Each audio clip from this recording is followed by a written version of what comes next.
Welcome back to another episode of The Canon. I'm your host, Terry, and today covering the story of the DCEU. I already did the story of the MCU, and you can find that link in the description.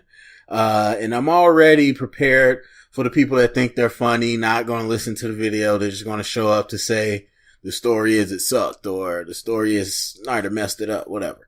Okay, cool. But for those that are actually here to listen, this just kind of recaps the moments and context that really shaped the true story of the cinematic universe. And there's facts, of course, in here, and then there's a lot of subjectivity because we're talking about movies. So there's some things that are my opinion, some things that are actually just true. So what is the story of the DCEU? First and foremost, it's not the DCEU. I'm calling it that for simplicity, but that was never actually coined as a term by anyone at Warner Brothers. It was a random person online that called it that, and everyone just kind of adopted it. So that's the first and foremost fun fact.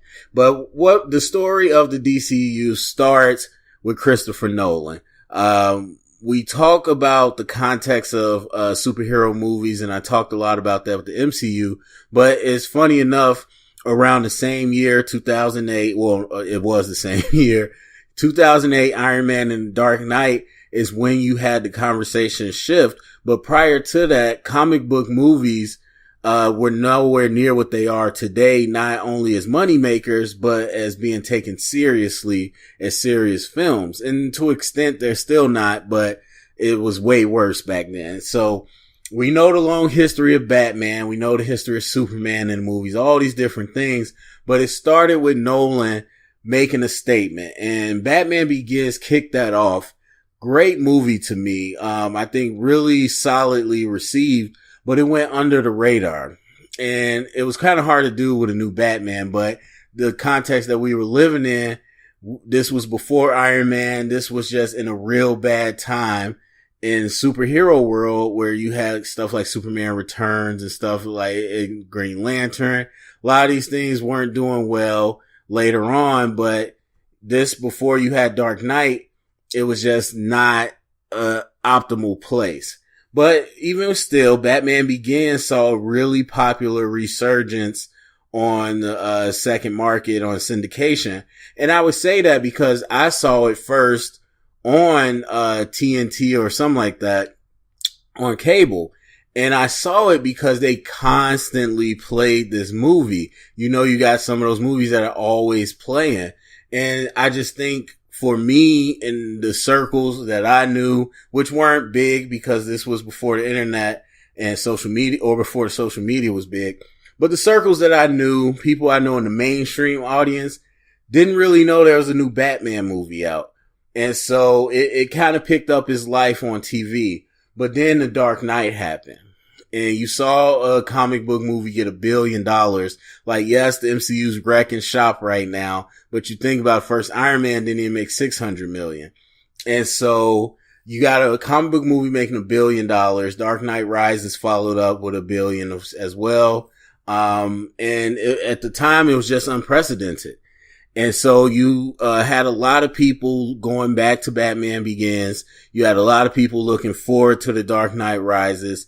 And you had this Nolan trilogy that really changed the name of Batman and what these movies could be. So much so that once the MCU started kicking off and people were like, you know, by the time Avengers came out, the trilogy was wrapping up for Nolan. And it was like, whoa, these cinematic universes are really going crazy. Let's get Nolan to then spin this Batman off into something like that.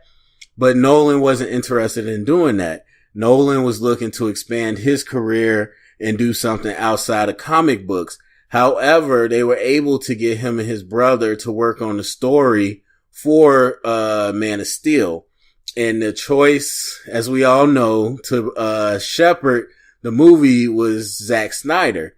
And so even though Zack Snyder is the face of the movie, a lot of people downplay the part that Christopher Nolan played in Man of Steel. And I talked about this before, that the first thing that I saw about Man of Steel, like before it came out and all that, the interview was by Christopher Nolan. We're not talking about a quote. We're talking about an interview. And he talked a lot about what they wanted Man of Steel to be, how they wanted to portray Superman this time around, what lessons they learned from the past and all that. And it basically said that, if a alien came here with all these great powers, what would growing up actually be like? How would the world react to them in their presence? And it was basically this idea that you're going to have a realistic interpretation of what it means to be Superman. And that follows in the footsteps of Christopher Nolan saying there's no magic, no any type of supernatural stuff with his Batman trilogies. He's going to ground Batman, onto a realistic level as much as possible. And that's the same thing he wanted to do with Superman. So Nolan very much had a big influence on how they were going to portray Superman. And a lot of people say, Snyder with these dark colors and blah, blah, blah. Look, the Dark Knight or the Dark Knight trilogy wasn't, some popcorn fest that Avengers was either. This was still a very grounded tonal movie. And I think Snyder was trying to replicate that. And they got Snyder because it played to his sensibilities, but you really had Nolan create an idea of what a grounded universe would look like. And so from there, Man of Steel underperformed, as they say. And really, I think it was around 700 million at the time. I would say in 2008, that would have been a hit. But after you saw again the $1 billion movies and you saw these movies gaining in popularity, it was like Superman is the ultimate hero. He should no brainer hit a huge, leap. But then you coming not too far off Superman Returns, which fans didn't like. And so Superman didn't hit the way people wanted. And it was a controversial, divisive movie. Movie I thought was great, but it was a divisive movie or divisive. And so from there, it was a question of how would they continue now? And Warner Brothers, again, seeing the money that was being made with the MCU, decided to put all the resources full steam ahead. And we got the announcement of Batman v Superman at Comic-Con, and the world went crazy. It was just like, whoa, we got to get Batman and Superman together. So it seemed like we were about to get our DC universe on track. Like, we're about to bring in these people. And so around the time of BVS completing, you had Patty Jenkins came in to direct Wonder Woman. You had James Wan come in to direct Aquaman. You had David Ayers come in to direct Suicide Squad. They all, pretty much came around the same time. And so Snyder, already been a veteran of the universe, he was around for when they brought in this new group of directors because they had these movies lined up that they wanted to do. Of course, we saw the slate that they put out during one Comic-Con. There was an idea and a thought process of where they wanted to go. As much as people try to debate that it wasn't, they had a process. So anyway, BVS gets completed. We had the casting of Batman, the casting of Wonder Woman. It was like Ben Affleck, what the hell? And then it was like Gal Gadot, who is that? And then you saw Ben Affleck in the pictures and you was like, yeah, okay, we can do this. And BVS came out to a super low Rotten Tomatoes score, a very, very bad critical reception. And that completely decimated the movie's chances to be as successful as it could have been, because it almost made 900 million. It was in the 800s. And so it's not like it was chump change, but what the movie could have been would have been way different had people not went into it with expectations that it was going to be bad. And as I've mentioned before, and I'll take a moment to say it again, I'm a DC fan. I love all the superhero movies, Marvel, Fox, everything, but I'm a DC fan. I liked all DC movies except Justice League. But I'm a Marvel fan, or DC fan, excuse me. And so to me, the movie went bad, but we're talking about in the context, a lot of fans ripped it.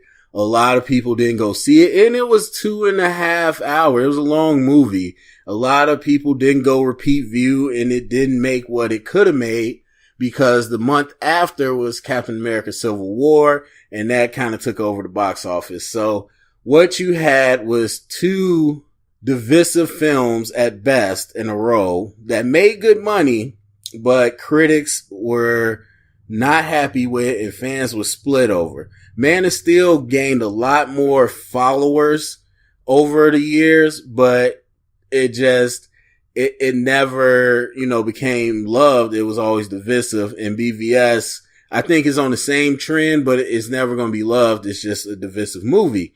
It's just not what people expected. And we could talk about the reasons why. That's a lot of stuff, but that's the context that you came into it with. Two movies with the most iconic three characters of your roster, and they just really didn't hit the way that the studios wanted.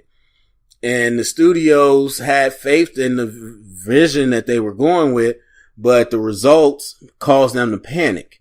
And the panic was evident after you saw the switch from the Comic-Con trailer of Suicide Squad to the new trailer Suicide Squad, and the reports that a trailer editing company that did that trailer was hired to come in and re-edit the movie. And that's almost never happened.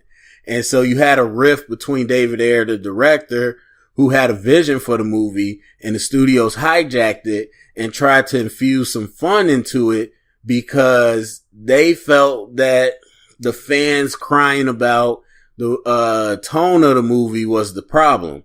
And they said the movie's too dark. We need to have fun. That's the problem with our movies. Let's hurry up and change it before it comes out and fix it. And Suicide Squad made over $700 million as well. So another movie that made a lot of money, but was not a fan favorite at all. And so then you got to a real weird limbo where it was just like, okay, the movies aren't making Marvel money, but they're making good money, but we can't continue on this route. The fans and the critics are getting ready to give up on us. And then Wonder Woman hit. And Wonder Woman was a collaboration of the story by Zack Snyder and Jeff Johns, who redid the entire story. The first person that wrote the story, they threw it out, and Snyder flew out there with Jeff Johns and they redid the story. And Snyder was out there with Patty Jenkins in the beginning, kind of going over what points need to be hit. Because at that point, when they brought in this second group of directors, you had Zack Snyder serving as the Kevin Feige of the group, where he's going out and making sure everybody's vision kind of pulled towards the ultimate story that he's telling. And you saw the movie have a lot of Snyder-like looks. I'm not saying that he shot those, but it looked kind of like Snyder. And the story was by Snyder and Jeff Johns. So Snyder definitely had his imprint on that. But from the nature of the context, from being female empowerment, all the praise went to Patty Jenkins. And because of the context that people were not happy with what Snyder did with BVS. So Snyder and everybody else is cut out of conversation, and people talked as if Patty Jenkins went into a locker by herself and just created Wonder Woman in a vacuum. And that wasn't the case. It's a lot of credit to her as a great director, but that was not just her effort. And so Wonder Woman was a big success. It was a first critical success, like unanimous critical success that the DC got. And after that, there was some goodwill. There was this feeling that, hey, Warner Brothers is very happy with Justice League. They did a press junket, or not a junket, but they had a set visit for the press real early. And like, they were real happy to show off. They showed some footage. And it was like, yeah, we're happy about what we're doing with Justice League. And I was worried it's going to be a course correction, much like Suicide Squad. And apparently that was the attempt. Warner Brothers went in and said, okay, we're not playing games anymore. We're turning the direction. We want to make these movies a lot more like Marvel. And so Snyder had a vision that was changed and then eventually completely hijacked, where they wanted to bring Joss Whedon in to change things up.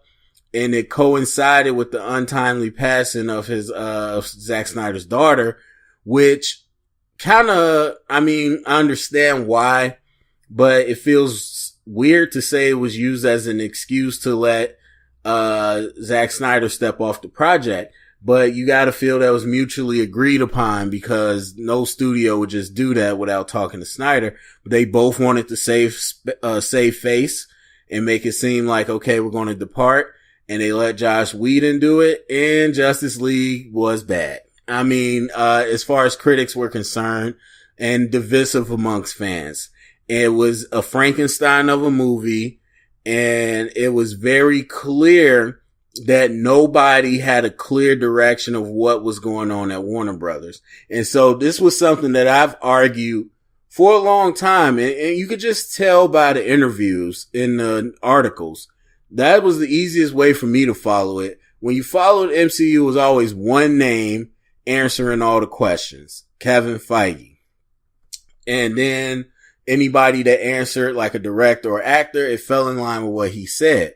When you were with DC and you're talking about Suicide Squad changes, when you're talking about the negative reception of BVS, all this, it was always someone different. It was so many names and so many anonymous sources, and, Warner Brothers executives was used a lot. Just, amalgamous title. Warner Brothers executives as a collective said this.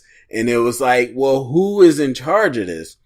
And the fact is, it was by committee that eventually got trimmed down to John Berg, business side, and Jeff Johns creative side. And Justice League flamed out. Berg was out. Johns held on for a little bit, but right now is Walter Amada. And so we are still waiting to see the fruits of what Walter's going to do. But what has been clear is that it has shifted to a solo adventure. And so after Justice League, there was not much hope for Aquaman by people, and it became the first $1 billion DC movie. And again, James Wan worked on this since Snyder was working on BVS. This movie's been done for a long time. It was being worked on for over a year because of special effects. And so a lot of people think they just completely changed Aquaman, but you can clearly see from the Aquaman and Justice League, that's the route they were going with.